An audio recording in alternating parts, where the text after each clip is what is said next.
Hi everyone, this is Kevin Schmiegel, and I'm joined today by Sherman Gillums, my co-host, and Noah Currier. I'm really excited to share this podcast with our viewers and our listeners because today you get to listen to three Marines on a Saturday morning. It was the only time that we could kind of sync our schedules, and I've had a chance a couple times to talk to Sherman and Noah separately during times that we were supposed to be on calls together. So we're coming to you live on a Saturday morning via Zoom.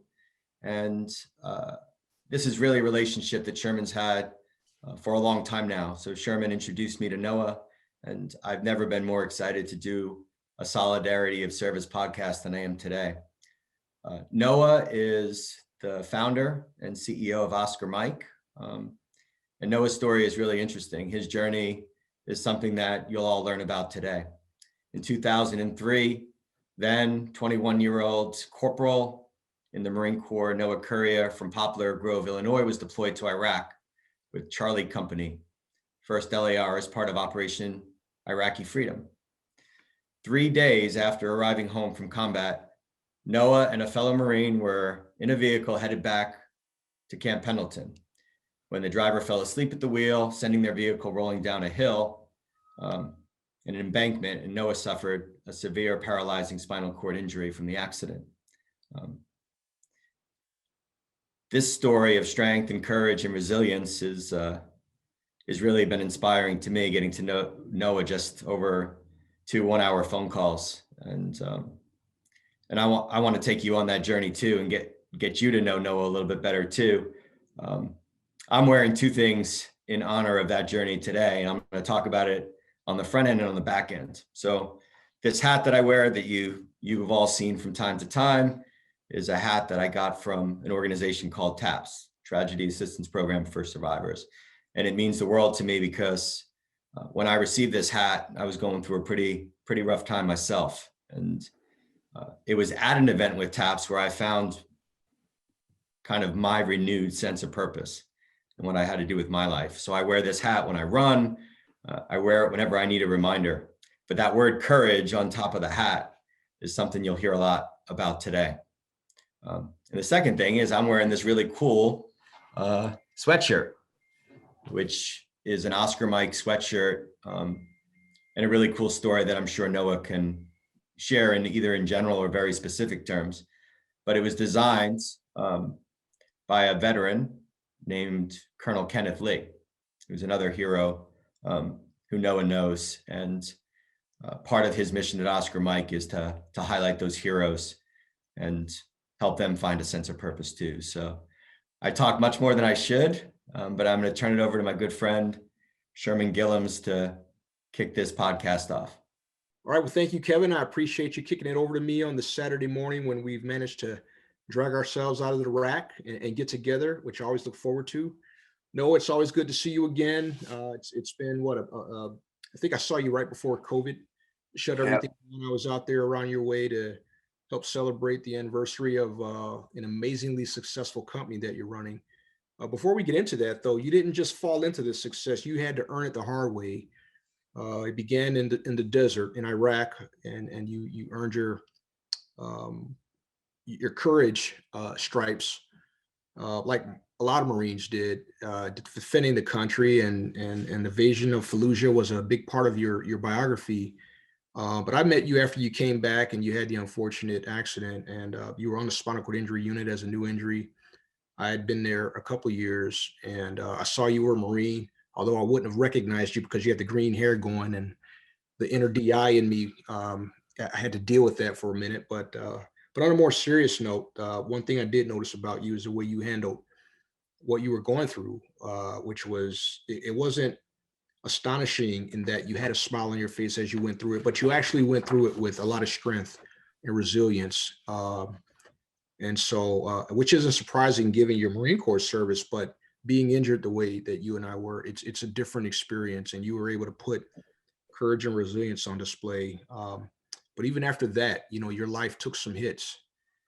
We talked about some of those hits, and you still found ways to overcome, which proves to me that it's really about the individual, not what happens to you. And I saw that.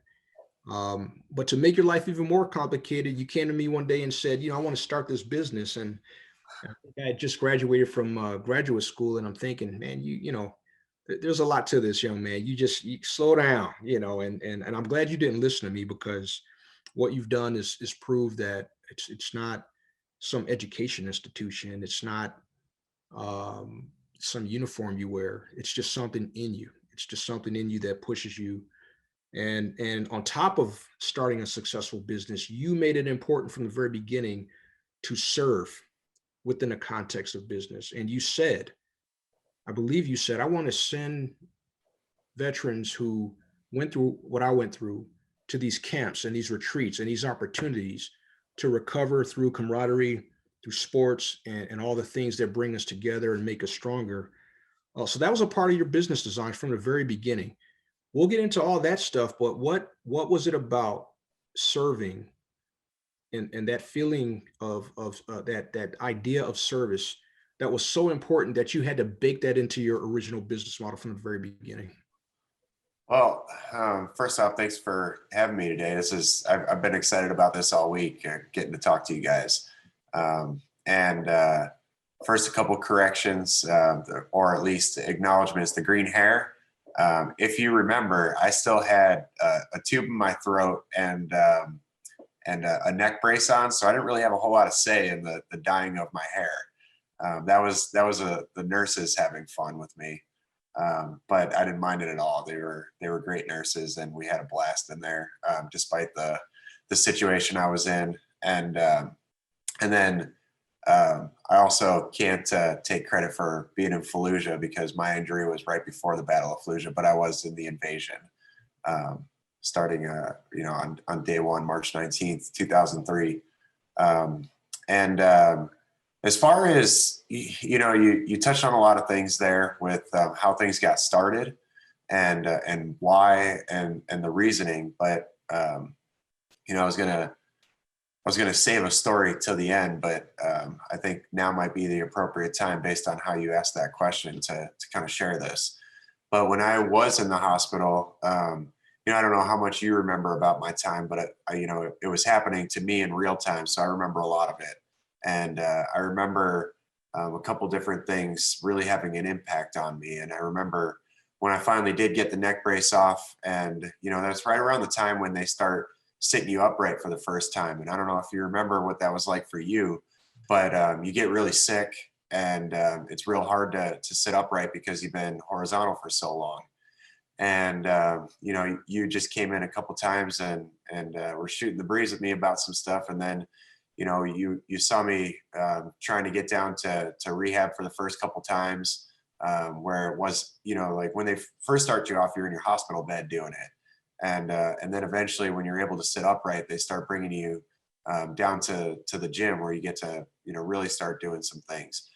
And you had asked me one day to go to the cafeteria with you and get some food, and the thing you probably don't know about that is I was so freaking scared to do that.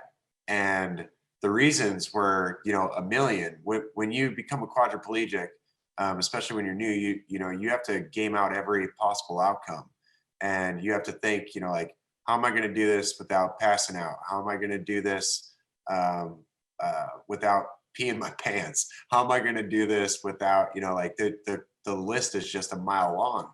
My hands don't work. I haven't ever fed myself. I had a tube in my throat for a long time. And these things were all super intimidating. I didn't even know how I was going to get money out. I had an ATM card, but I had no idea.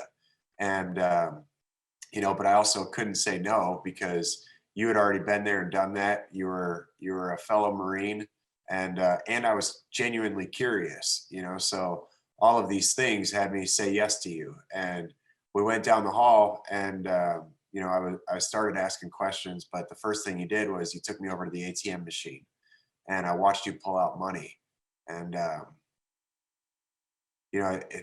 was such a big moment right there for me, and seeing you do that and doing it independently. And then you went over and you grabbed a tray, and I followed you, and I just mirrored everything that you did. And you explained to me how to do certain things. And then I saw when you got to the food line, how people came up to me and just, like offered to help get the food on the tray. I mean, they saw that you're in a chair, and in that moment, some of the fear started dissipating, and I realized, these things can be done. And I didn't know what the extent of that would ever be, but I realized feeding myself was going to be something that was possible, and I hadn't done it yet. It was amazing. But in those moments, you get to reflect on them later in life, and you get to hold on to them. And we had a couple more between you and I. I mean, you even had me come over to your apartment one day, and I got to see, like how you actually live.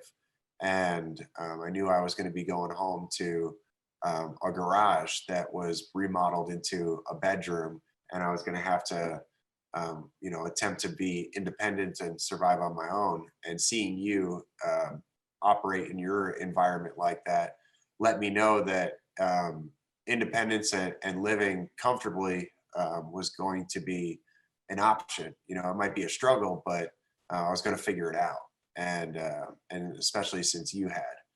So, you fast forward it, and then you stayed my friend along the way. You knew all the things that were happening to me.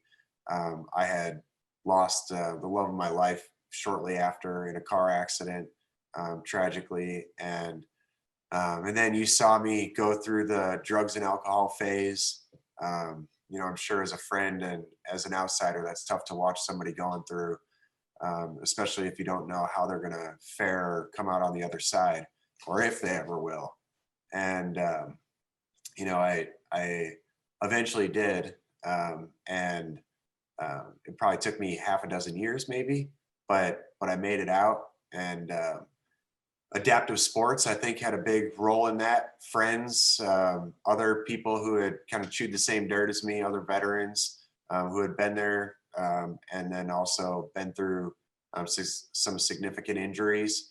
Let me know, like this, there's a big community of us out there. And the more I got to talk to a lot of other veterans, the more I realized getting your life back on the move through physical independence and adaptive sports, and the role that adaptive sports plays in learning your independence and being there for others to push each other along the way.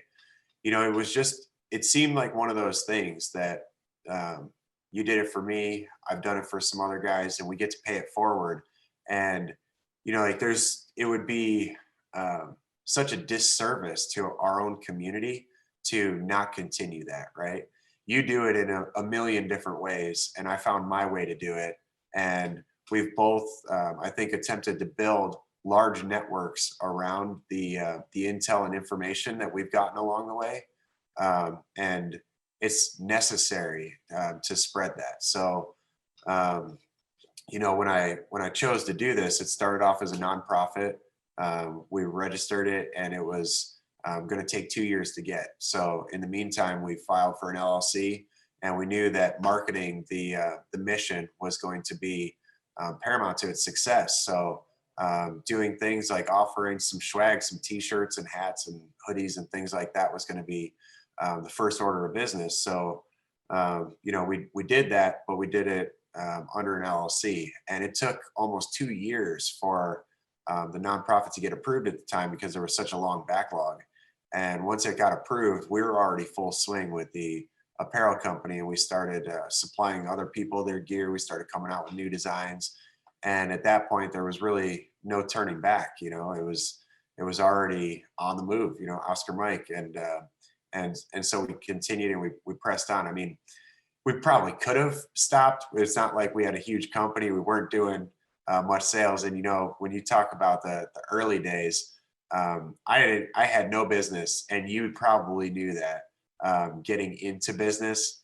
I didn't know anything about it. It was just, I had 3 other buddies in wheelchairs that were willing to move out to my area in Poplar Grove and start this thing in my parents' garage. And we did it. And I think what ends up happening is, even on day one, if you don't know at all what you're doing, if you're willing to show up every single day and just learn and learn and learn, absorb as much as you can along the way, and make a lot of mistakes, and be willing to make mistakes and not give up when you do make mistakes. I think all of us in those first 6 months were willing to put in that kind of work. And and then when those other guys, when the lease was up and they all moved back to their hometowns, I was basically stuck doing it, on my own and continuing the mission. And I was honored to do it. I was proud to do it. And I've showed up every day, for the last decade now, because this is going to be our 10-year anniversary on Veterans Day. We started 11/11/11, so yeah, 10 years in November. But it's like a lot of other things. I equate it a lot to, you remember what it was like to pick up NCO for the first time? And I mean, like on day one, you went from being the person who got to be able to make mistakes. You got to be a little bit more reckless. You got to accept a punishment when you did something wrong. And then one day they pin corporal on your collars. And in that moment, you don't get to do any of that anymore. Now you are in charge of Marines. And now, like, even if you didn't have the answers, you have to find them and you have to teach them. And I think a lot of it is very similar. I mean, when you pick service as your mission, you don't get to make a lot of mistakes anymore. You have to have answers and you have to be a leader. And I think it's just like that. When you throw yourself in the lion's den and you choose that path, the accountability that comes with it is something that you have to accept. And so I think a lot of times when you're giving advice to people, I think we all do it in our own ways, but you really got to kind of like push them to the edge and say, you're going to have to get in that lion's den right now. I use that analogy with rugby a lot of times. When a new injury is scared to get in a rugby chair, once they do it and once they accept the challenge and they push out there on the court for the first time, there really is no turning back. You've committed at that point, and the things that come along with it are absolutely incredible. I think that's we've hit on a couple of key things that I wanted to kind of build on. First of all, we love talking about intersections on solidarity of service in the podcast.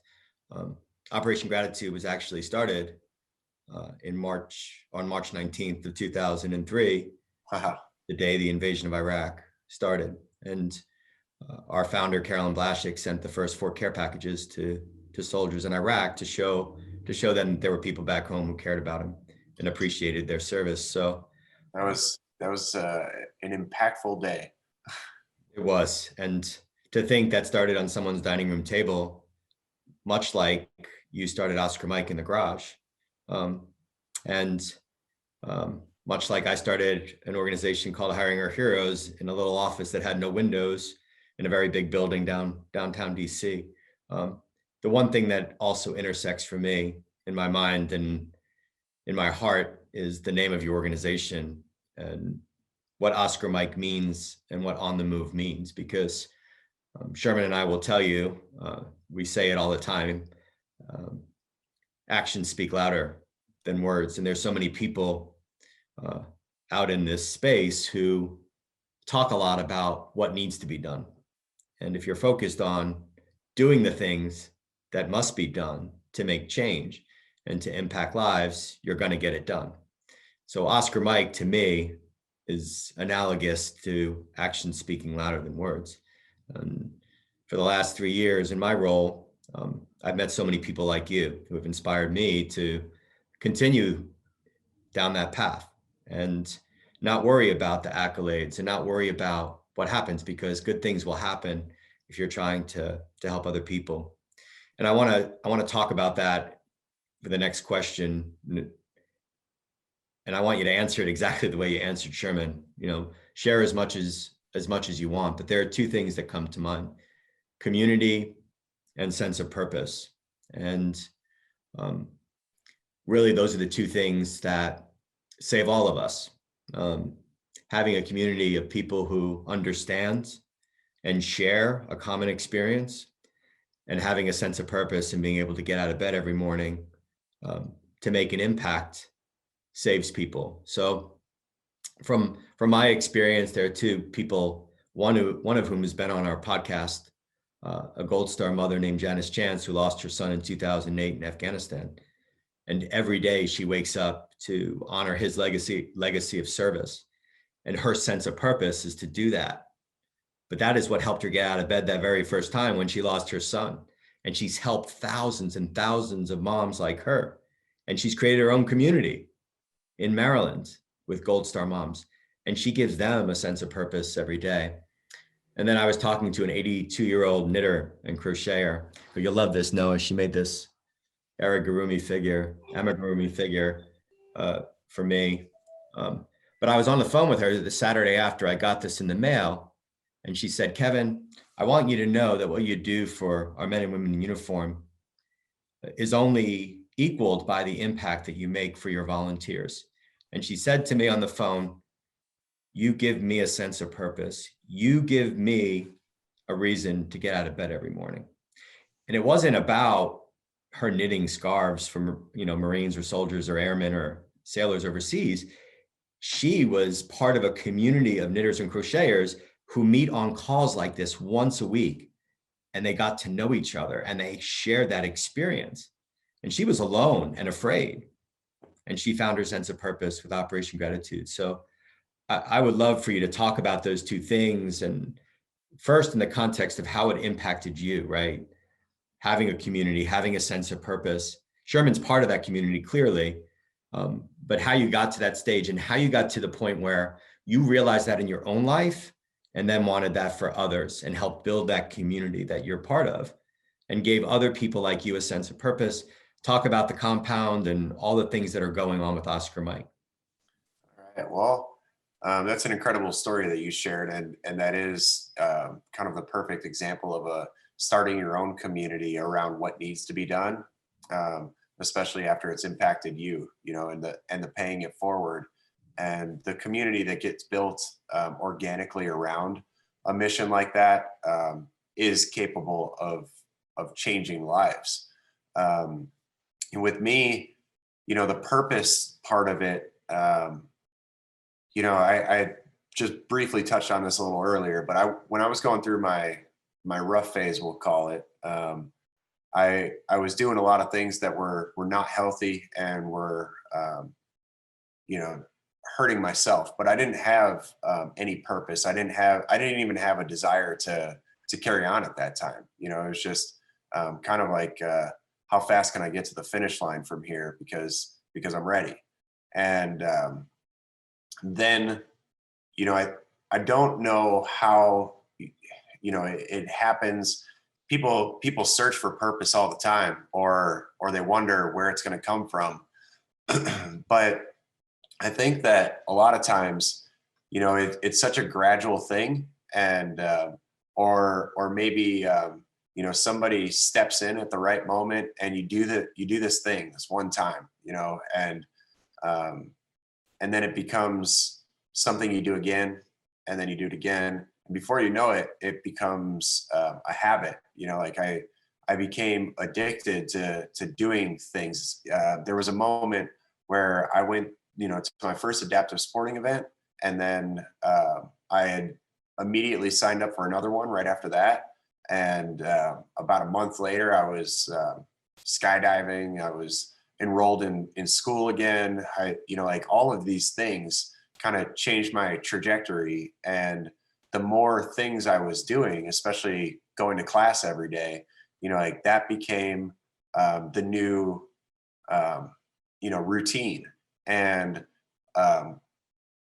whether I had all these small individual goals or not, they became goals. And that became, like my new purpose, just getting up and accomplishing something, because the rewards, the things that happen to you make all of it worth it. And before you knew it, I was getting out of bed with a smile on my face, and that was a huge shift for me. And I think, like through the events that we do at Oscar Mike, you can watch that happen in real time to other people. You can unlock a door for somebody who took part in one of your events or made a friendship, like kind of how Sherman and I made a friendship early on after my injury. And it can come at any time. Somebody can become a friend of yours or a member of your community and completely change the trajectory of your life. There's that saying about the 5 people that you hang out with the most, right? And how they shape your outcome. And I believe that 1,000%. When I was going through my rough phase, I was hanging out with people that were allowing that to continue or encouraging it because they were in the same place, and the more people I added to my circle that maybe it was somebody at school or from an adaptive sporting event or a business mentor, my circle changed, and with that, everything else did. So you get the purpose and the community all at once. And when you get to offer that to other people just by a conversation, extending a hand in something, or having them take part in an event with you, really, like guiding them through something even, the ripple effects of that and the way it impacts the community over a period of time is really amazing to watch unfold. So we get to do a lot of that at Oscar Mike. We have some really cool adaptive sports programs. Some of them are just maybe a single day or events, and some of them are a week long. And they're extremely impactful. We're very hands-on. We don't lack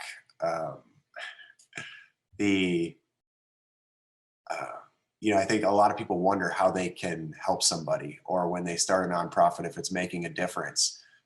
When we're so hands-on with our events that we never have to question that. You get to watch it happen, and you get to watch the change happen immediately. So, and then the community grows from that. So I think that that probably touches on both the purpose and the community there. So one of the things I learned in my journey that was validated by the experience you and I had is the world gets a lot smaller when you tighten networks. It's less mysterious, it's less scary, because there are the chances that you're going to find somebody along that journey who you've connected with before become more assured by the fact that you've grown that network. There's just more people that you're going to run into. And you and I had a chance meeting in Boston that was totally random. That was wild. I was there in an education program at the business school at Harvard, and you were there in the city of Boston. As big as that city is, you were there for an event. I just happened to be at this pub. Of course, it's a pub. This is where Marines started. I'm sitting there at the table alone. I had been there for a month going through this program on campus. And when you're in a wheelchair, you notice everybody else in wheelchairs. I mean, they could be a mile away. If you can see them, you're going to spot that individual. So I'm sitting there at the table watching the television at this random pub in Cambridge. And I kind of sense a wheelchair coming. And I said, okay, it's another guy in a chair. So what? We don't all know each other. It's not like we're all just in one big club, right? So I'm kind of playing it off. And I look over and I see him with a bunch of guys, and I see Noah. And for a minute there, it's so surreal that I'm thinking, man, that guy looks just like Noah. Jesus. Like, why would he be here in Boston? And you just happen to be in Boston at the pub at the time I was there, which was totally random in itself. And it just reminded me of just how connected we are when we build those networks and keep those bonds, that the world is not that big. You can always find each other, and we're always only an arm's reach away, no matter how random the world feels. So I always think about that in terms of how connected, not only have we been over time, but even over space, to a point where I never feel like I'm that far from you, even when you're, states over. The ways that you and I have connected over the years it's actually unbelievable. I mean, what we're in that situation that you just mentioned, if you think of the odds of that, it's got to be 1 billion to 1, like to be in Boston at the same time in the same pub, like just Yeah, it was unbelievable. But I mean, we've gotten the opportunity to do some pretty cool things together and overlap, you know, in different ways.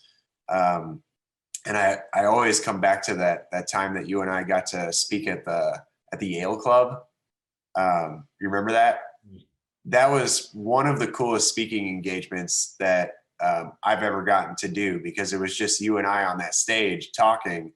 And I feel like we could have gone for hours, but for everybody in that room to feel what we were reliving and recognizing, I think you and I were even recognizing some pretty cool things along the path, you know, where the stars just aligned, and it was an incredible night. I'm glad you brought that up, because you're really talking about power in service. And one of the reasons why I like working with Kevin and with you is because we can take abstract concepts, and like you said, we don't wonder about the action. It's self-evident. Because we're doing it, we know it has impact. So when you say service and community and purpose, it's an abstraction to a lot of people, because they haven't lived that reality. That's just part of life, but you have. So there's another abstraction I want to talk about, and that's power. We hear about power, but what is power? And I saw power at the last Oscar Mike celebration. And Kevin, if you haven't been to one of these, and you probably haven't, but you need to go to one of these, because it's not just that I've known Noah for a long time and I knew how it began, but now I can see how this thing has blossomed, but not just because it's a business or a nonprofit or it's the cause. It's because people have embodied an Oscar Mike way of life to a point where I've got people pulling up the shirts and showing me tattoos, you know, and I'm thinking, boy, there's almost a sense of religiosity, you know, in this experience of being on the move, but as it's been captured by Noah's company and his life. But there's something there. There's a power there, and it's asking a lot for you to just break it down, because it's just there. But for people who don't know what that's like, who don't know what it means to create a movement and then watch it become something that's not even yours, it's bigger. You're the vision, but it's bigger. I mean, people come to tears when they explain what it means to be in those moments, and to be a part of it. How did you do that, and what do you think was the reason? And how does somebody who hasn't seen that, how do they replicate that? You know, what can you tell them about just what it takes to build something like that? I don't know if you can purposely build a movement that would get people to get tattoos and bring them to tears and things like that. I didn't see that coming. You know, that was not something that I would have predicted in our mission of service and the business. I think, you know, somebody asked me recently about how we got some of our bigger partnerships. You know, you guys know some of the companies that we've gotten support from or partnered with, and it was tough for me to explain it to them, because we've never reached out to anybody. You know, we've never asked somebody to partner with us. And I think that, you know, when you were talking about the networks that get built, with us, we were in the trenches, you know, for a long time. We weren't raising a bunch of money. We weren't selling a lot of shirts. We were just doing it, you know, and people gravitated towards that. They liked the organicness of it. They liked the grassroots aspect of it. And then as we would do these crazy missions together, you know, or clinics, or, you know, whatever it was that we were doing together, you think about what it's like in the Marine Corps when you're doing a 25-mile hump with a full gear load on, you know, and you don't fall out because everybody else is suffering through it the same way you are, and falling out is not an option, you know. And other people experience that when, you know, especially when you're getting, like, think of one of the Spartan races that we'll do, where we'll get an adaptive person through the entire race, whether they're in a wheelchair, they're missing multiple limbs, or whatever it is. And everybody does it together. and stopping isn't an option. We're going to figure it out. We're going to get it done. Even if it takes 24 hours to do it, we'll do it. And those are, I think, the reasons, and those are the things that people feel along the way. And I didn't guide any of that, I didn't create that. That just happened organically. Those were things we chose to do, like just simple things, not knowing what the outcome would be. And then when some of these other organizations, like let's say, some of the biggest companies in the world, Google, Starbucks, Amazon, when some of their employees do an event with you or just happen to be there, that's the power of the networks, and that's the power of doing the right thing over and over and over again for a long time. And then before you know it, you don't have to sell yourself. You don't have to explain the impact when people felt it and they were there, and get to do it on repeat. I think I love the concept of creating a movement and not knowing you're doing it because you're in it. You're in the middle of it the whole time. And again, I go back to our founder, Carolyn Blashik, who grew up in New York City. She had family on 9/11 that was impacted. She tried to enlist in the Marine Corps and she started serving. And one day, a young soldier she met was in a really bad place, and she took action around her dining room table, and she created a movement. There were 4 people. She had 3 friends. They packed 4 care packages. And 18 years later, there are 1 million people who are serving with Operation Gratitude year after year to do the same thing, in essence, right? That she never knew that day when she was around her dining room table that simple action would lead to so much impact. I go back to the first hiring fair I was at in Chicago, so not far from you, on March 23rd of 2011. So the same year you started your movement. And a young Marine, who was 23 years old, he was a sergeant when he got out. He had been out of work for a year, and he came up to me at that hiring fair and he said, "Sir, you changed my life today. I got a job." And I remember going to the corner of the room and crying, right? You can't help it because you realize the impact that you make. And it's profound. And that was a movement too, to the point where just a few weeks ago, a young soldier who was in San Antonio and reached out to me because he had a brother, Purple Heart recipient, who was struggling to find work after a 20-year career in the Army. And he said, "Hey, I know, you helped me get a job through hiring our heroes about 5 years ago. You don't know who I am. Will you take a call?" And I did. And he helped his friend get a job in San Antonio. Those are the types of things that kind of hit you, right? So I think I really like to, again, going off script here a little bit, but to hear more about, what your vision is, going forward.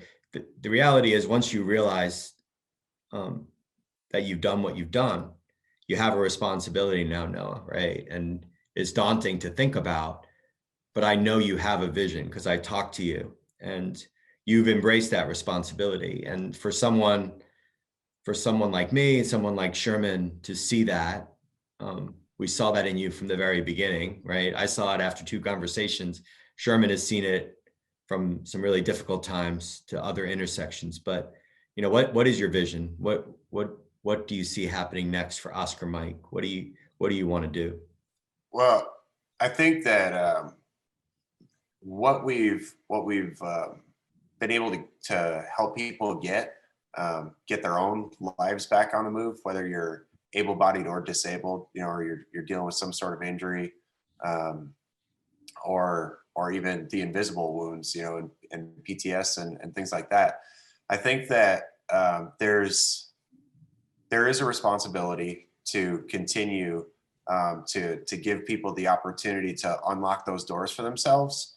And I think the next step for us, we'll continue obviously doing what we do, but I think making it available to more people, and even our civilian counterparts, or people in the civilian community, that that don't have as many resources as veterans do, or the kind of built-in community that veterans have, is going to be necessary, because a lot of these sports or teams or opportunities that exist out there are almost all civilian, and then they might have a veteran on the team. So the more you can build up those communities and support them from the veteran angle, and you are creating more opportunities even for veterans, but for people that just are worthy and deserving all over the country. I think that's beautiful.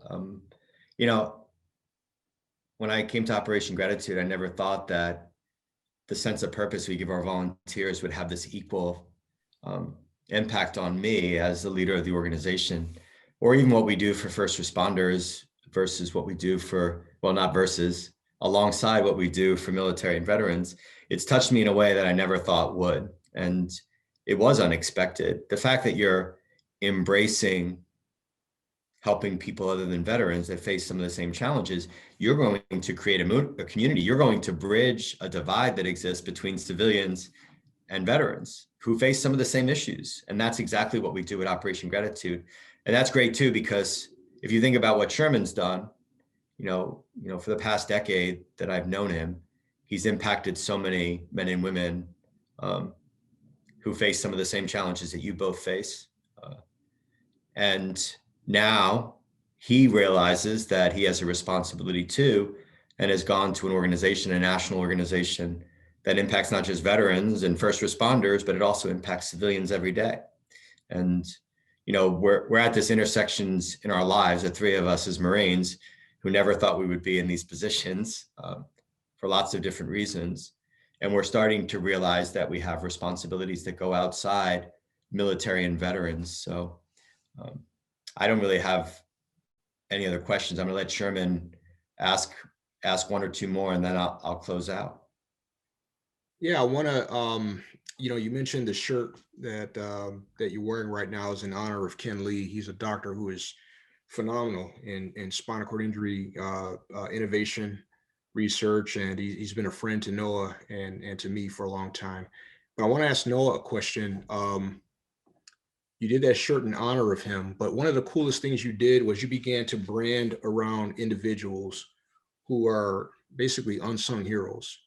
And I was glad to see Dr. Lee because I know him personally, but I also wanted other people to know that we're not just what's in the uniform. We bring all the experiences, and yeah, we do a great job of hailing the heroes who get the Medal of Honor and all those things. But there are some unsung heroes like you, like Kevin, who have quietly done a lot of things. But what informed your decision to begin to brand around the people and they're sort of the common people and their stories? And what impact has that had on the movement? Because that was a very smart business strategy, but it was also a great way to personalize the people that you're supporting and that you're trying to represent through your work.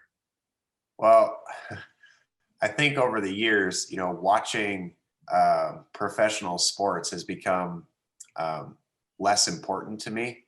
And I used to love all sorts of sports and watching them, on TV. And the heroes in my life and the people that I looked up to over time were becoming less and less, the professional athlete, and more the person who was impacting a community. And when you think about Dr. Lee, you think about all of the things that he does and the humility he does it with, and just, like how humble the guy is, but also how badass he is, like he does it all so quietly, and he's on how many different boards, that he's sitting on. He is the director of spinal cord injury over there in Milwaukee. He is involved in all different adaptive sports. He's got a couple leagues and teams that he helps run, and all these different nonprofits, and people come to him for everything. And he takes the phone calls. He replies to the emails, and he works all day, every day without, I don't know if I've ever seen any sort of publications, or anything.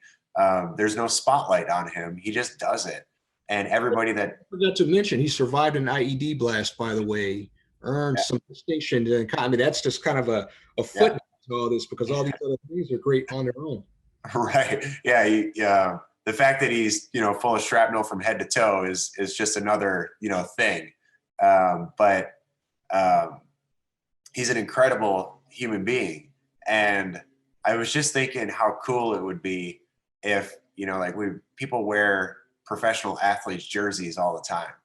But imagine if people were wearing, these real community leaders shirts, or maybe they bought it not even knowing. Maybe they just like that design and they bought it. And one day they're doing their laundry and they realize that the story of that person is on the inside, who the inspiration for the design. And I do kind of love those stories that we get when somebody will talk about doing their laundry and they're like, I had no idea, the reason or for creating this shirt or who it was for.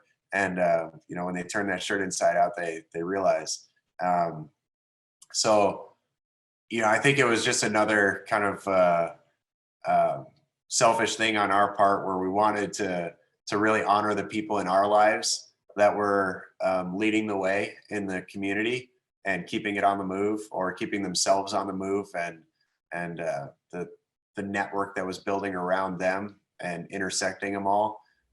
I didn't know if, when you say a good business decision, I didn't know if it would be a marketable thing. We don't even market it. It exists, and people do support it. So it's been pretty cool to watch. And I guess we're going to wrap up here. I'll just ask you to let folks know where they can find you on social media in case they want to connect with you. Where can they buy your products? And I will say that I also have the distinction of being Noah's first customer when he opened up his online store. Awesome.